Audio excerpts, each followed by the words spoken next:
श्रवण संघीय महामंत्री पूज्य गुरुदेव श्री सौभाग्य मुनि जी महाराज साहब, युगपुरी शोपादे भगवान श्री प्रवीण श्री जी महाराज साहब, माम जीवन निर्मात्री श्रवणी स्वामी सदगुरुवर्या डॉक्टर श्री रवि रश्मि जी महाराज साहब के पावन चरण कमलों में वंदना नमस्कार करने के पश्चात उपस्थित भव्य आत्मा, अनंत ज्योति के स्रोत, अनंत प्रकाश का स्वरूप श्रवण भगवान महावीर स्वामी ने हमें ये बताया कि ना कोई ग्रह, ना कोई नक्षत्र, ना कोई तारा, ना कोई भाग्य तुम्हारे कर्म फलदायक है।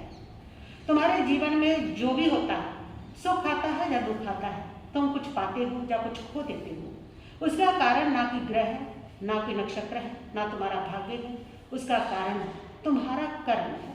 और वो कर्म सिर्फ तुमने किए थे, शुभ अशुभ जैसे भी किए थे, और उसका भुगतान भी तुम ही करते हो, तुम ही करता हो, तुम ही भोगता हो। तुमने ही कर्म किया, तुमने ही भोगा। अगर कर्म करता है, कर्म भोगता है और उसके उत्तरदाता हम हैं, तो फिर ये ग्रह नक्षत्र क्या है, फिर ये जन्म कुंडली क्या है, फिर इसके आधार पर किसका फल कहा जाता है, इसके आधार पर घटनाओं को कैसे जाना जाता है, ये सब क्या है। इसके बाद इसकी चर्चा मैं आपके सामने करूंगी। ये जन्म पत्री क्या है? जन्म पत्री कुछ नहीं, जन्म पत्री वास्तव में तुम्हारी कर्म पत्री है। जन्म पत्री में तुम्हारे कर्म का लेखा जोखा है। जिस समय कोई व्यक्ति जन्म लेता है, उस समय आकाश में ग्रह नक्षत्रों की एक विशेष स्थिति बन जाती है। वह स्थिति भौतिक गणना की नहीं होती, वह स्थिति तुम्हारे पूर्व जन्मों की कर्मों का ज्योतिषीय चित्र होता है।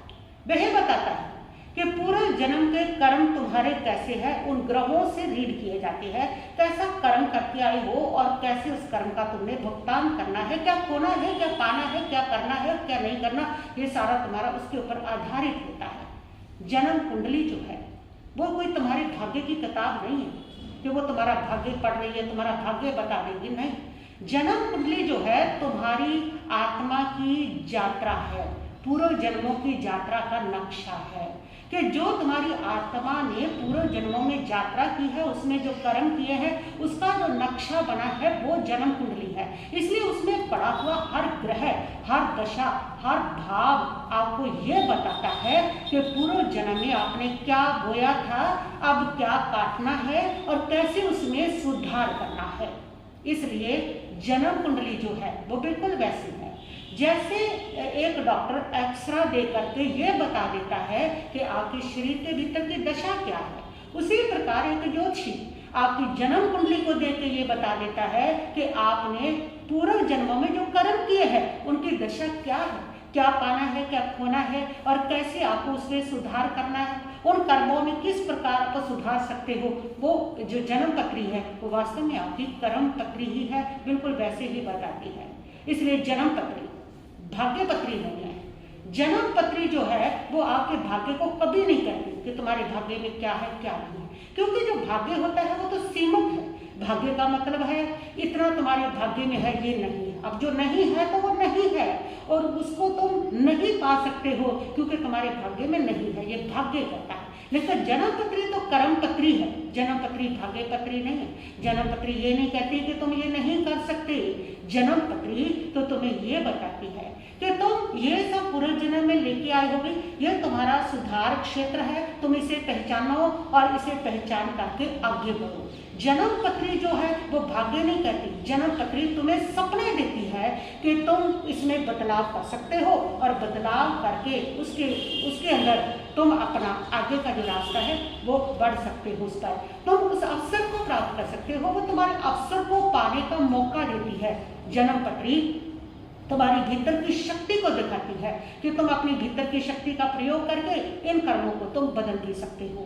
कहते हैं कि एक बार एक राजा एक ज्योतिषी के पास गया, उसने जाकर के कहा कि महात्मा जी मेरे 8वें घर में तो शनि पड़ा हुआ है और सब बता रहे हैं कि ये बकरी है, ये नीच का है, ये मेरा सारा राज्य नष्ट कर देगा और मुझे दर दर का भिखारी बना देगा। उस ज्योतिषी ने कहा कि तुम्हें शनि नहीं मारेगा, तुम्हें तुम्हारा डर मारेगा। शनि ने तुम्हें अभी कुछ नहीं करा, लेकिन तुम जो शनि से डर रहे हो ना, वो डर ही तुम्हारा सब कुछ समाप्त करेगा। सबसे पहली बात तो ये है कि शनि जो है वो कुछ नहीं है, शनि तुम्हारा अपना कर्म है। उस जोशी ने तब एक कंकर लिया, उस कंकर को पानी में डाला और डाल के उससे कहा कि ये कंकर पानी में डालो। कंकर पानी में डूब गया। उसके बाद उसने एक पत्थर लिया, पत्थर जैसे पत्ता लिया किसी वृक्ष का, उस पत्ते को लेके उसके ऊपर कंकर रखा, उसको पानी में डाला। अब वो कंकर डूब नहीं सका।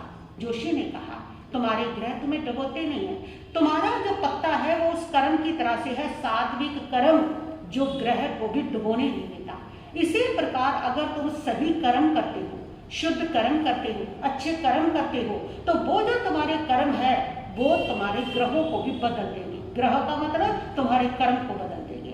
शुद्ध कर्म हमारे पूर्व में किए हुए बुरे कर्मों को बदलते हैं। वर्तमान में जो हम अच्छे कर्म करते हैं, पूर्व में जो बुरे कर्म लेके आए हैं, उनको हम बदलते हैं। इसी प्रकार ये जो पत्ता है तुम्हारा कर्म है, शुद्ध कर्म सात्विक कर्म है। सात्विक कर्म अगर तुम करोगे तो जैसे वो कंकर डूबा नहीं, इसी प्रकार कोई भी ग्रह तुम्हें डुबो नहीं सकता है। और उस राजा ने समझ लिया, उसने जाके अनाथों को दान देना शुरू कर दिया, दानशाला शुरू कर दी, कोड़ियों को दान दिया, सबको दान दिया, सबका भला किया, उपकार शुरू किया, खूब सेवा की उसने, दीनों की, दुखियों की। और जब शनि की साढ़ सती आई तो दर दर का भिखारी तो क्या, शनिदेव उसको सम्राट बना दिया। और उसी जोशी से मिला, उस जोशी ने कहा कि देखो तुम्हारे कर्म ने तुम्हारे ग्रह को बदल दिया, यानी कि तुम्हारे शुद्ध कर्म वो प्रकाश है जो ग्रहों से भी आशीर्वाद बरसा देते हैं। ग्रह बदलते हैं जब तुम्हारे कर्म बदलते हैं। ग्रह अपने आप ना तुम्हें दुख देते हैं ना तकलीफ देते हैं। अरे ग्रह तो अपनी एक भौतिक स्थिति है, वो अपनी जगह पर पड़े हैं, कोई वस्तु तुम्हें दुख तकलीफ नहीं देती। ग्रह तुम्हारे कर्म बताते हैं, वो संकेत देते हैं ग्रह को कि ये कर्म तुम करके आए थे, अब तुम्हारे साथ ये होगा और ये होने वाला है। वो मात्र संकेत देता है। जैसे पहले मैंने आपको बताया था कि जैसे आकाश को देख करके जो मौसम वैज्ञानिक होती हैं वो बादलों की गति को देख के बता देते हैं कल बारिश होगी या नहीं होगी। बस जोशी भी इसी प्रकार उन ग्रहों को देख के बता देते हैं कि तुम्हारे कर्मों में सुख आने वाला है, दुख आने वाला, क्या मिलने वाला है, क्या नहीं मिलने वाला, तो उसको देख के बता देते हैं। लेकिन ग्रह जो है वो अपने आप में तुम्हें सुख दुख नहीं देते हैं, वो तो ग्रह है, उनकी एक विद्या है, उनको रीड किया जाता है, पढ़ा जाता है। तो इस प्रकार ये जो कर्म जन्म पत्री है ये वास्तव में आपकी कर्म पत्री है जो आपको अवसर देती है। जो कहती है कि अगर तुम अपने कर्म सुधार लोगे ना, तुम्हारे सारे ग्रह बदल जाएंगे, तुम्हारे सारे ग्रह जो है तुम्हारे पर आशीर्वाद बरसा देंगे। जितना कोई व्यक्ति संयमी होता है, त्यागी होता है, उनके ऊपर कोई ग्रह कभी प्रभावी नहीं होता, कोई ग्रह उनको कष्ट नहीं देता है, क्योंकि उनका संयम, उनका त्याग उस बुरे ग्रह को बदल देता है। बुरा ग्रह नहीं यानी कि उसके कर्म को बदल देता है। तो ग्रह कुछ नहीं करते, जो भी कुछ करता है वो तुम्हारा कर्म करता है। अब आता है उस जन्म पत्री में लगन होता है। लगन वो क्षण होता है जिस समय तुम्हारी आत्मा नई यात्रा प्रारंभ करती है, वो क्षण तुम्हारा लगन का क्षण है। और उस लगन के क्षण से यह जाना जाता है कि ये आत्मा का मुख्य उद्देश्य क्या होगा और इसका स्वभाव क्या होगा, कैसे स्वभाव का व्यक्ति होगा। जैसे जिस की लगन कुंडली जो है उसकी लगन अग्नि तत्व का अगर लगन है, जो मेष है, सिंह है, धनु लगन है, इनका अग्नि तत्व होता है। अग्नि तत्व वाले लगन वाले जो लोग होते हैं वो कर्मशील होते हैं, तेजस्वी होते हैं, गुस्सैल भी होते हैं और वो कभी भी हिम्मत हारने वाले नहीं होते हैं। जैसे किसान होता है ना, वो धूप सहलेगा अपनी फसल को, लेकिन अपनी फसल को काटता रहता है, संभालता रहता है, वो घबराता नहीं है कि अब मेरी बस होगी, मेरे से फसल नहीं होती, नहीं, वो धूप को सहन। इसी प्रकार जो अग्नि तत्व वाले लोग होते हैं ना, वो लोग भी इसी प्रकार कभी हिम्मत नहीं हारते हैं। ये लगन बताता है कि ये व्यक्ति ऐसे रहेगा, जिनका अग्नि तत्व है उनका ये स्वभाव रहेगा, उनके जीवन में ये होगा। जिनका जल तत्व होता है, लगन जिनका जल तत्व वाला होता है, वो व्यक्ति बड़े दयालु होते हैं, बड़े कृपालु होते हैं, भावनाशील होते हैं। जिनका बाजू तत्व होता है वो थोड़े से अस्थिर माइंड के तो होते हैं, लेकिन साथ में बाजू तत्व वाले जो लोग होते हैं वो अपनी भावनाओं से, अपनी बातचीत से, अपने प्रवचनों से या अपने मोटिवेशन से वह लोगों का दुख दूर करते हैं, वो उसको समझाते हैं।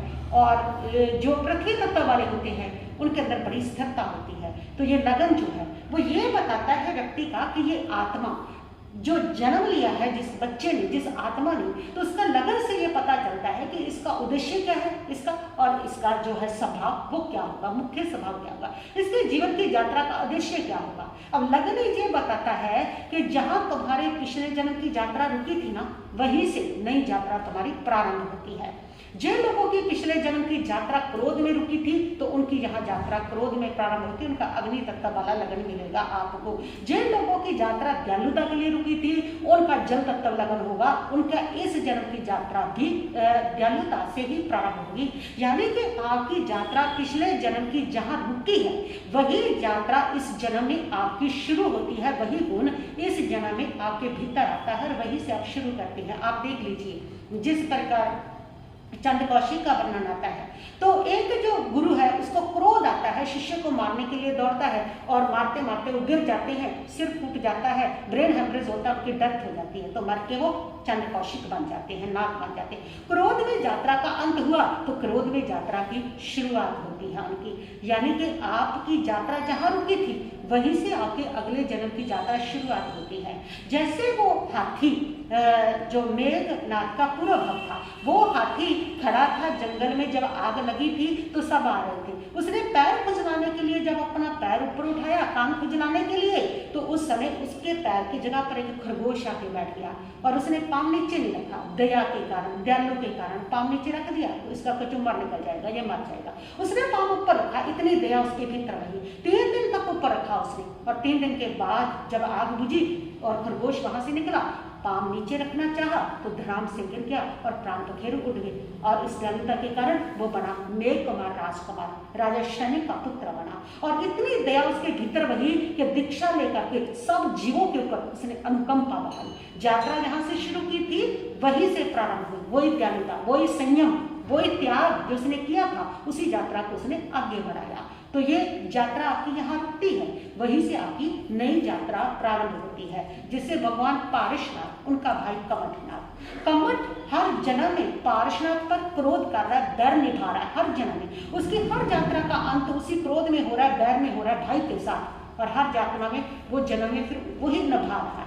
और पारशनाथ जो है हर जन्म में भाई को माफ कर रहे हैं, समता रख रहे हैं, तो हर जन्म में माफ कर रहे हैं क्योंकि उनकी यात्रा का अंत समता में हो रहा है, तो अगली यात्रा की शुरुआत भी समता में हो रही है। कमठ की हर यात्रा का अंत क्रोध में हो रहा है, उसकी यात्रा की शुरुआत भी क्रोध में हो रही है। तो लगन आपको ये भी बताता है कि आपकी पूरा जन्म की यात्रा कहाँ रुकी थी। पूर्व जन्म में आप दयालु थे, क्रोधी थे, क्या थे, कौन सी आपकी यात्रा थी, और वही यात्रा, वही स्वभाव मुख्य रूप से लगन के अनुसार उस व्यक्ति का आज भी होता है। तो इसलिए जन्म पत्री से हम पढ़ते हैं इस प्रकार आत्मा की यात्रा, उस यात्रा में किए हुए उसके कर्म, उस कर्म के फलों को पढ़ा जाता है। तो इस प्रकार ये जन्म पत्री वास्तव में व्यक्ति की कर्म पत्री हुआ करती है। अब इसमें 2 ग्रह मुख्य रूप से होते हैं जो कर्मों के रहस्यमय द्वार है, वो है एक राहु और एक होता है केतु। ये दोनों ग्रह ये बताते हैं। राहु जिस घर में आपके पड़ा है जन्म पत्री में, वो ये बताता है कि आपकी आत्मा अभी भी यहाँ आसक्त है, पहले भी इसी पॉइंट पर आसक्त थी। केतु आपको ये बताता है कि आपकी आत्मा यहाँ से पहले भी विरक्त हो चुकी है और अब भी विरक्त हो चुकी है। यानी कि राहु केतु का अध्ययन आपके कर्म के संदर्भ में आपको ये बताता है कि जो राहु है उसमें ये पता चलता है कि आप पहले किस पॉइंट पर मोह में फंसे हुए थे और अभी किस पॉइंट पर अब मुक्ति की ओर निकल रहे हैं। केतु आपको ये बताता है, राहु आपको ये बताता है कहाँ आप मोह में फंसी हुई थी आपकी आत्मा पूर्व जन्म में भी, और अब भी आपकी आत्मा कहाँ मोह में फंसी रहेगी। तो इस प्रकार वो राहु बताता है। केतु बताता है कहाँ विरक्ति पाई थी, कहाँ से आप अभी भी विरक्त रहेंगे, ये आपको केतु बताता है। जैसे मैं 12 लगन की आपको उदाहरण शॉर्ट में बता देती हूँ। अगर किसी के प्रथम घर में राहु पड़ा है तो वो आत्मा पूर्व भाव में भी इसी ताक में थी कि मेरा नाम, मेरा यश, मेरा सम्मान हो, मैं बस मैं, सिर्फ मैं और कुछ नहीं मेरे सिवा। तो वो राहु है। लगन में अभी भी राहु पड़ा है तो अभी भी उसके भीतर यहीं पर वो आत्मा फंसी हुई है। मेरा मान, मेरा यश, मेरा सम्मान, मेरा बस मैं ही सब कुछ हूँ। यहीं पर वो फंसी हुई है। लेकिन अगर प्रथम घर में किसी के केतु है तो उसकी आत्मा पहले ही इस चीज से विरक्त हो चुकी है, मैं कुछ नहीं हूँ, पूर्ण समर्पित, जो कुछ है सब है, पूर्ण विनम्र, पूर्ण समर्पण, और वो अपनापन जो मैं हूँ उसको अपने भीतर खोजने लगता है। मैं कौन हूँ, मेरी आत्मा कौन है, भीतर खोजता है। पहले भी वो यहाँ से विरक्त हो चुकी है, अपने नाम से, अपने जस से, अपने देश से, और अब भी वो इससे ही विरक्ति की ओर बढ़ती है। यानी कि ये आत्मा अभी भी अगर उसने अपनी मुक्ति का मार्ग खोजना है तो केतु से खोजे, कि केतु ही वो पॉइंट है जहां पर पड़ा है, जहां से आपकी आत्मा मुक्ति की मार्ग की ओर बढ़ेगी और आप उस मार्ग को प्रशस्त कर सकेंगे। अब राहु अगर सेकंड घर में जिसके पड़ा है तो वो व्यक्ति जो होता है वो असक्त होगा, पूरी तरह से धन में असक्त होगा, पूरी तरह से अपने परिवार में असक्त होगा, अपने परिवार से बढ़ करके उसके लिए कुछ नहीं होगा, उसके मोह में डूबा रहेगा, पूरी तरह से वो अपनी वाणी में इतना ज्यादा मतलब कि निपुण होता है कि अपनी वाणी से कैसे भी किसी को घुमा सकता है, तो उसे पूरी तरह से वो असक्त रहता है। लेकिन अगर अभी भी वो इसी में रहेगा, पूर्व जन्म में भी यही था उसका, धन में असक्त था, परिवार में असक्त था, वही यात्रा अभी भी चल रही है उसकी, इस समय भी उसकी आत्मा वही असक्त है। लेकिन अगर उस घर में केतु है, राहु नहीं है, केतु पड़ा है, तो उस समय वो व्यक्ति विरक्त होता है, वो मौन में कम बोलना, संयमित उसकी भाली होती है, मौन में उसको शांति मिलती है। उसकी विरक्ति का रास्ता यही है, वो व्यक्ति जितना मौन में बैठेगा, जितना कम बोलेगा, उतना ही उसकी आत्मा मुक्ति की ओर बढ़ेगी। तो ये उसका सेकंड पॉइंट होता है। तीसरे घर में जिसके राहु बैठा होता है उसकी सारी मेहनत व्यर्थ की होती है, बेकार की मेहनत करेगा, जितनी करेगा सारा पराक्रम बेकार का करेगा वो। और अगर वहां पर केतु बैठा है तो उसका पराक्रम बड़ा सार्थक होता है।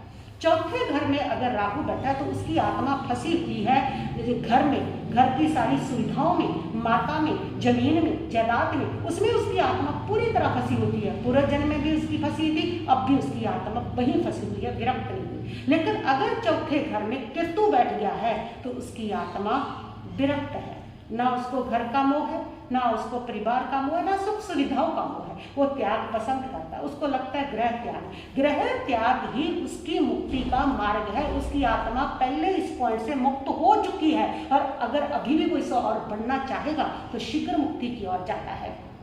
पांचवा घर है, पांचवें घर में जिसके राहु पड़ा होता है वो बुद्धि से व्यक्ति चालाक होता है, लेकिन प्रेम में उसके मोह होता है। उसको लगता है ये मेरा प्रेम है, लेकिन फंसा होता है पूरी तरह से मोह से। वे अपनी प्रेमिका के मोह में, अपने प्रेम के मोह में, अपने संतान के मोह में, वो बुरी तरह से उसमें फंसा हुई आत्मा होती है जिसके पांचवें घर में राहु होता है।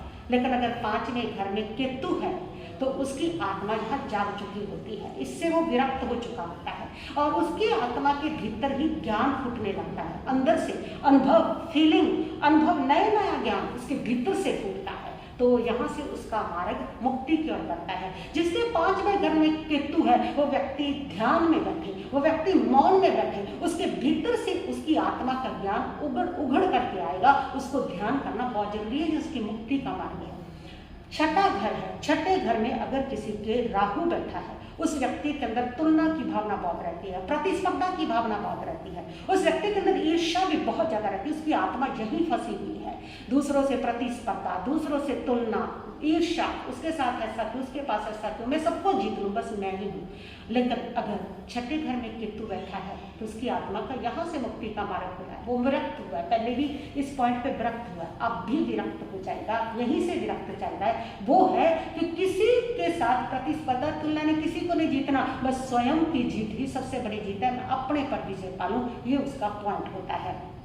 सातवां घर, सातवें घर में अगर किसी के राहु बैठा है तो उसके संबंधों में स्वार्थीपन होता है। ऐसा व्यक्ति जो होता है उसके प्रेम में भी पखंड होता है। तो सातवां घर, उसकी आत्मा यही फंसी होती है और अब भी यही फंसी हुई है। उसके सारे संबंधों में स्वार्थ मिलेगा, पखंड मिलेगा, छल मिलेगा, व्यापार में छल उसके साथ हो जाएगा या वो किसी के साथ करेगा। लेकिन अगर सातवें घर में केतु है तो केतु प्रेम को वंदन नहीं, प्रेम को मुक्ति मानता है, स्वतंत्रता देता है वो अपने प्रेम को। उसका प्रेम ही उसके लिए मुक्ति का मार्ग बन जाता है। उसका प्रेम बिल्कुल निष्काम होता है, उसका प्रेम बिल्कुल समर्पण से भरा हुआ होता है, उसका प्रेम बिल्कुल एकात्म बनने की होता है, उसका प्रेम अपने प्रेमी में भगवत्ता के दर्शन करता है, अपने जिससे भी प्रेम करता है उस वस्तु में भगवत्ता के दर्शन करता है। तो केतु जो है वो यही से, इन संबंधों से, प्रेम के संबंधों से मुक्ति की ओर लेके जाता है, क्योंकि उसकी आत्मा जो है यही से उस प्रेम को स्वतंत्र बड़ा रूप देती है, बड़ा स्वरूप देती है, उसमें भगवत्ता का दर्शन करने लगता है। 8वें घर में अगर किसी व्यक्ति के राहु है तो वो व्यक्ति जो है उसकी आत्मा फंसी हुई है भय में, जिज्ञासा में कि ये मृत्यु क्यों है, ये दुख क्यों आ रही है। वो डरता है, हर पर उसको डर लगता है मेरे साथ बुरा ना हो जाए, उसकी डेथ ना हो जाए, उसकी ना हो जाए, ये ना मर जाए, वो ना मर जाए, तब क्या होगा, ऐसा ना हो जाए, वैसा ना हो जाए, मुसीबत ना आ जाए, दुख ना। वो हर पल डरता है। राहु भ्रमित रखता है, राहु डराता है, राहु भय देता है, राहु जिज्ञासा देता है, राहु उसको यहाँ अंधकार ही अंधकार चारों ओर दिखाता है। जिसके 8वें घर में केतु, वो आत्मा इसी डर में फंसी हुई है। अगर 8वें घर में केतु है, केतु महाराज है, तो इस भय को वो पार कर जाता है, वो आत्मा निर्भय हो जाती है, वो नहीं डरती है मौत से, वो सत्य को समझ लेती है, इस सच को समझ लेती है कि मौत सिर्फ एक परिवर्तन है, मौत अंत नहीं है, मौत नए जन्म की शुरुआत है। जिसके 8वें घर में केतु बैठा है, वो जो आत्मा है वो हर दुख से, हर पीड़ा से, हर तकलीफ से वह शिक्षा लेता है, उसको नाश्वरता प्रतीक होती है और उसको सही जो है आत्मज्ञान की प्राप्ति होती है। तो 8वें घर में केतु है, उसके जीवन में तो जितने कष्ट आएंगे, जितने मुसीबतें आएंगी, जितनी तकलीफ आएंगी, जितने धोखे आएंगे, जितना भी कुछ आएगा, वो सारा उसके लिए शिक्षा का माध्यम बनेगा, यहीं से उसके मुक्ति का मार्ग खुलेगा। जितना आएगा और उसकी आत्मा उतना ही उस सत्य को, उस तथ्य को यथार्थ रूप में देखती जाएगी और उसकी मुक्ति का मार्ग खुलता जाएगा। 9वें घर में अगर किसी के राहु पड़ा है तो वो व्यक्ति की भक्ति अंधभक्ति होती है, अंधश्रद्धा होती है। वो सामने वाले में कुछ नहीं देखता, क्या है क्या नहीं है, बस उसके प्रति पूरी गहरी अंधश्रद्धा होती है। उसको सही रूप में जो धर्म है वो नहीं करता, लेकिन धर्म को बाह्य रूप में वो करता है। मंदिरों में वो भगवान को ढूंढता है, लेकिन भीतर के भगवान को ढूंढने की उसकी कोई इच्छा नहीं होती। लेकिन अगर उस घर में केतु है तो वो आत्मा जो है अपने भीतर उस भगवान को पाती है। सही ज्ञान क्या है, सही धर्म क्या है, उसकी जिज्ञासा पा करके यही से उसकी मुक्ति का मार्ग खुलता है। 10वें स्थान में अगर किसी के राहु है, उस व्यक्ति की आत्मा फंसी हुई है, मुझे मेरी पहचान बने, मैं इतना बड़ा व्यापारी बनूं, मैं इतना बड़ा मेरे पास पद हो, दुनिया मुझे जाने, मेरी पहचान हो, मेरा यश हो, मेरा मान हो, उसकी आत्मा यही फंसी हुई है। पहले भी फंसी हुई थी, अभी भी यही फंसी हुई है। उसको सुधार की जरूरत है कि वो यहाँ से सुधार करे, अपनी आत्मा को निकाले। अगर केतु है 10वें स्थान पर तो उस व्यक्ति की जो आत्मा है वो इन सब से ऊपर हो चुकी है। वो कर्म करता है, लेकिन कर्म को निष्काम भाव से करता है। इस कर्म के माध्यम से ही वो आत्मबोध को पाता है। जैसे जैसे वो कर्म करता है निष्काम भाव से करके, आत्मबोध उसको कर्म के माध्यम से ही मिलता है। 11वां घर आ गया। 11वें घर में अगर राहु है तो उसकी आत्मा फंसी हुई है अभी भी दौड़ में, और चाहिए, तृष्णा, बहुत आकांक्षाएं, बहुत इच्छाएं, खूब संग्रह करूं, खूब धन जोड़ूं, और चाहिए और चाहिए और चाहिए, खूब दौड़ता है वो। लेकिन अगर उसके यहाँ पर केतु है तो संतोष में विज्ञान, संतोष का विज्ञान उसके पास होता है। थोड़ा सा मिला उसमें भी बहुत अनुभव करता है, मेरे पास बहुत है, बस थोड़ा सा भी मिला तो बहुत अनुभव। यानी कि यहाँ बैठी हुई जो आत्मा है ना, वो बड़े संतोषी होती है, उसको त्याग पसंद होता है कि सब त्याग दो, सब छोड़ दो, थोड़ा भी बहुत है, थोड़े में भी बड़ी खुशी मिलती है, सुकून मिलता है, तो उसकी आत्मा त्याग के मार्ग पर बढ़ती है। मुक्ति का मार्ग अगर किसी ने प्रशस्त करना है, जिसके 11वें केतु बैठा है, तो वो अपने जीवन में त्याग ही करता रहता है। पूरा जन्म में भी उसकी आत्मा ने त्याग किया था, मुक्ति की ओर बढ़ी थी। उसकी आत्मा का मुक्ति की ओर जाने का मार्ग त्याग है, संतोष है। 12वें घर में अगर किसी के राहु बैठा है, पूरी तरह से सोई हुई आत्मा है, जो भोगों के सपनों में खोई हुई आत्मा है। वो आत्मा है जो हर समय दौड़ रही है, लेकिन कहाँ दौड़ रही है उसको खुद को ही पता नहीं, बस दौड़ रहा है, उसका तन मन धन दौड़ रहा है बस उसका। तो वो व्यसनों में भी, 12वें जिसके राहु बैठे, कई बार वो लोग व्यसनों में भी लिप्त हो जाते हैं। तो इस प्रकार उसकी आत्मा यहाँ फंसी हुई है। 12वें में बैठी आत्मा पूरी तरह सोई हुई आत्मा है, तो वो यहाँ पर फंसी हुई आत्मा है। लेकिन 12वें घर में अगर किसी केतु बैठा है तो वो केतु शीघ्र ही उसको मुक्ति की ओर लेके जाता है। वो आत्मा मुक्ति के नज़दीक पहुंच चुकी है और बहुत जल्दी ही वो आत्मा 1-2 भवों में ही वो आत्मा शीघ्र ही ये कह देती है कि भोगों से अब मैं थक चुकी हूँ, आप अब लौट चले अपने मुक्ति घर, आप लौट चले।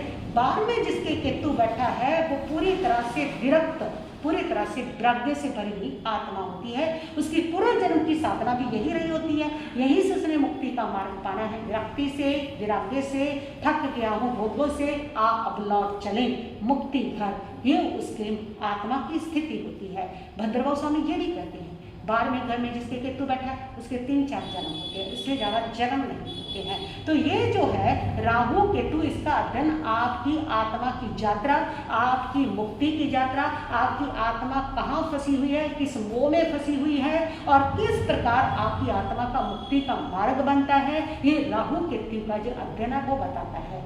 तो इस प्रकार जहाँ आपकी आत्मा फंसी हुई है ना, तो ये जन्म पत्री कर्म पत्री है, ये भाग्य पत्री नहीं है। या तुम्हारी फंसी हुई है तो फंसी ही रहेगी आत्मा, जिस मोह में फंस गया फंसी नहीं। कर्म पत्री है, ये कहते तुम इन कर्मों को तोड़ सकते हो, तुम इसमें सुधार ला सकते हो, ये तुम्हारा सुधार क्षेत्र है, तुम इसमें सुधार ला सकते हो। अगर तुम्हारी आत्मा अरे सेकंड घर में फंसी है, धन में फंसी है, परिवार में फंसी है, कुटुंब में फंसी है, उसके मोह में फंसी है, तुम उसमें सुधार ला सकते हो, तुम वहां से बाहर निकल सकते हो, तुम प्रसारित कर सकते हो, उसके लिए कोशिश कर सकते हो, उसके लिए उस कर्मों को रिमूव कर सकते हो। तो केतु आपको बताता है आप कितने, आपके कर्म किस पॉइंट पर हल्के हुए हैं। राहु आपको बताता है वहां बैठ करके कि अभी आपके कर्म किस और ज्यादा पड़े हुए हैं, कौन से कर्म अभी भी आपके बहुत पड़े हैं जहां आपकी आत्मा पूरी तरह फंसी हुई है। तो ये राहु केतु के अध्ययन है। इस प्रकार ये सारी जन्म पत्री जो होती है वो वास्तव में कर्म पत्री है।